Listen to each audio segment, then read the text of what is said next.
growing in the dead season. Shabbat Shalom. Happy Feast of Tabernacles 2023. Let's talk about it.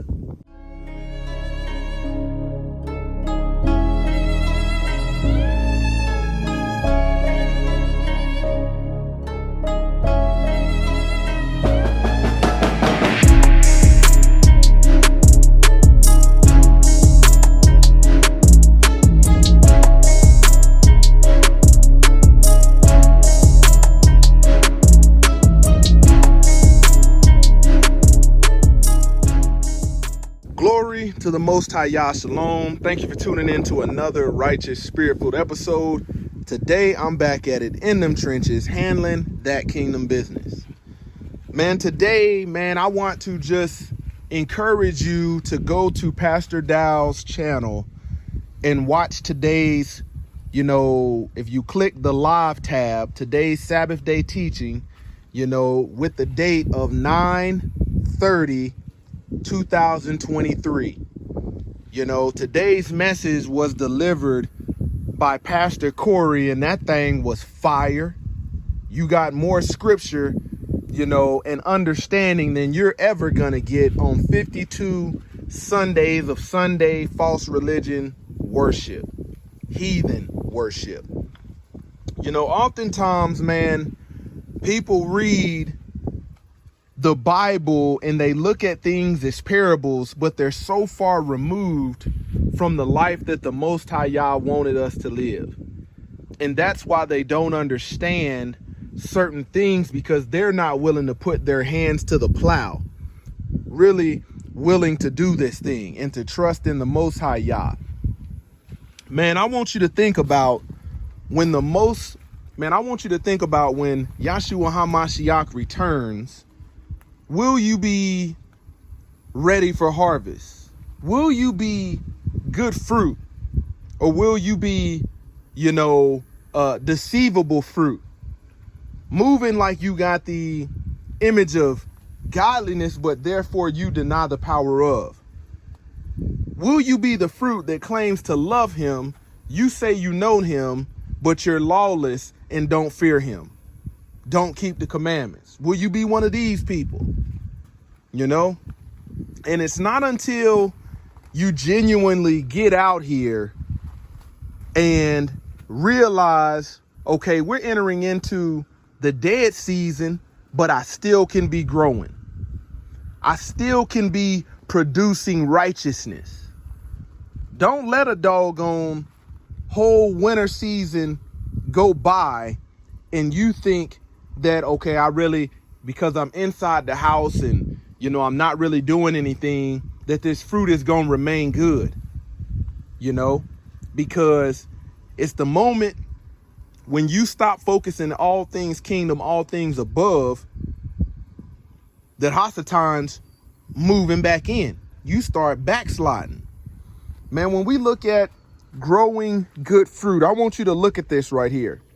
Now, prior to doing any of this, prior to coming out from among them, being ye separate out in the countryside like I live now, let me show you this. We got watermelons right there.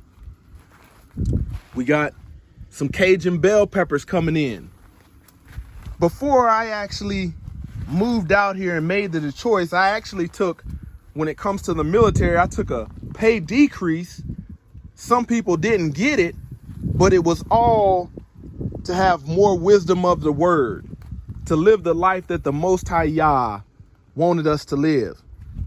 It's every day that I come out here and I'm checking my plants to make sure they're getting the nutrients, and I remember times when I first started this, I would get so caught up, in just watering them, but not paying attention to any of them. And I would come back and my harvest would be getting attacked by bugs, lacking nutrients. When it comes to the fruit of life, that's the word. That's the word. To the law and to the testimony, if any of them speak not according to this word, it's because there's no light in them. You got a lot of people out here wearing suits, and you think their religiousness is going to get you into the kingdom, and you think that they bear good fruit because they have material things. Religion will never be righteousness. Right now, we're in the Feast of Tabernacles, man, you know, and you need to be thinking about when Messiah returns, what state will he find you in? You know, are you somebody claiming to be good fruit, but when he looks all around you, he see that you've been entertaining demons. You got all kind of infectious diseases on you. Wickedness is upon you. You know, you're focused on things of the world and not righteousness. Let's keep looking at these bell peppers over here. Good fruit. It wasn't until I started laboring with my hands that I realized, man, if I let a day go by and don't focus on things kingdom, man, Satan will overtake my life. Overtake my life. Put all his wickedness, his falsehoods in. You start believing in the commandments and the traditions of men, rejecting the will of the Most High Yah. You got to think about this, man. When we look at these plants, you're just not reading something out of a book. This is things that you actually need to do. The word says, be a doer of the word. So you're not deceiving yourselves. Doing is an action word. You know, over here, I got some stuff that I recently planted, you know, about a week and a half ago. And I already know in my mind, not all of this is going to make it. You see what I'm saying? Everybody birthed in this world, you know, was a seed planted by the Most High Yah and your physical father. But everybody ain't going to make it in the kingdom. Listen to what I'm saying. Everybody is not going to make it. You know, some of these plants, I'll give them the nutrients daily, give them water, come out here. If they need more shade, I'll give them more shade. You know, I'll reposition them, moving them to make sure that they bear good fruit. Many of you have left your life unattended and are about to go into the dark season of winter. And I'm here to encourage you that you need to strive to grow. Fearing the Most High Yah is the beginning of wisdom. Don't let these charlatans, these dress up on Sunday for an hour and a half, people fool you while the word says build ye houses and plant ye gardens. What have you seen them do? You think that they bear good fruit, but you catch them in the grocery store, in the produce section, buying GMO. Now, here's the thing I want you to realize.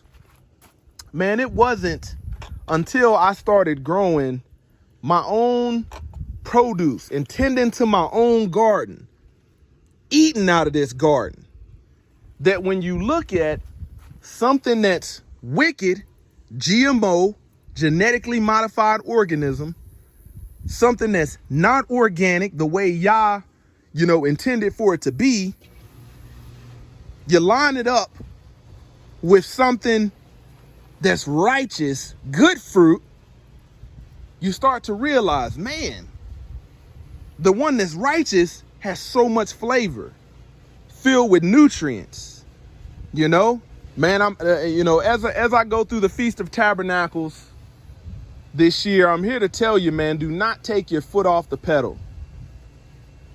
Because either you're growing or staying stagnant or backsliding. Them the only three options. Those are the only three options. You know, some people will get seeds that have been genetically modified, and they will plant those seeds, and those seeds won't never be under attack. Why? Because wickedness is already among them. Satan attacked them in the lab before they were ever put in a package. But these right here, you know, I can come out here one day, start flipping over leaves, start seeing white flies, and then I have to take something natural, you know, some kind of oils, and put up on here to kill them off. Use something that won't harm the fruit. And you're not really gonna understand anything, you know, about anything in the word talking about garden, good fruit, the vine, bad fruit, until you've actually got out here and done this. Don't have to be at this scale, could be on a small scale. But man, if you come here and I look at this fruit right here and I see that this thing is infected, I gotta make a decision. I gotta say, man, you know what? Everything else besides this looks good. You know, should I save this, try to treat this right here in hopes that it don't affect the rest of the plant, or should I go ahead and snip it off? I would tell you that, you know, some fruit can be saved, but if it's already under attack and you see it and you know in your mind, man, there ain't no coming back from that. You're seeing gaping holes on it. It's being ate away. It's rotten. Ain't no saving that. But if you see just a fly on there, you're like, okay, I can hit that with some mint oil or something like that, and I can save that. Oftentimes what we have happen is, when it comes to wickedness, we have a piece of fruit being ate out, got big holes in it. You can see that it's rotten, and you will leave it on there. And what happens? That same parasite, that same bug that's attacking this, starts attacking the rest of your doggone plant. And that's the way Hasatan moves through a family. Moves through a family. You might be trying to save people that chose wickedness, that chose rebellion, that chose perdition over righteousness. Man, I'm here today to tell you that when you look out here and you see people that reject the law, they're not going to bear good fruit. They might drive shiny new cars. They might have what is deemed by the court of public opinion the best clothes. They might have all of the money in the world. But let me tell you one thing they won't have: righteousness, good fruit, fruit of the Spirit. They won't have. They won't have. Just simply trying to pass off as religious and thinking that when Messiah returns, he's gonna doggone come back to harvest them. When you think about this, if the Messiah were to return, and we know he's gonna return, you know, would he harvest you? Would he harvest you? Because you've been living the truth. You've been growing righteously. Man, think about what I'm saying. Take heed to it. And as we get through the fall, enter into the dead season, I want you to know that you still have growing to do. Be ready in season, transferring over to the fall with crops that can grow through the winter, can withstand the cold, can stand the weather change, and be ready out of season. We don't know when he's going to return. But you don't want to be faced before the Messiah finding out that you're not good fruit and you thought you had it the whole time. Closer to Yah Ministries, kicking it gun barrel straight. Bow.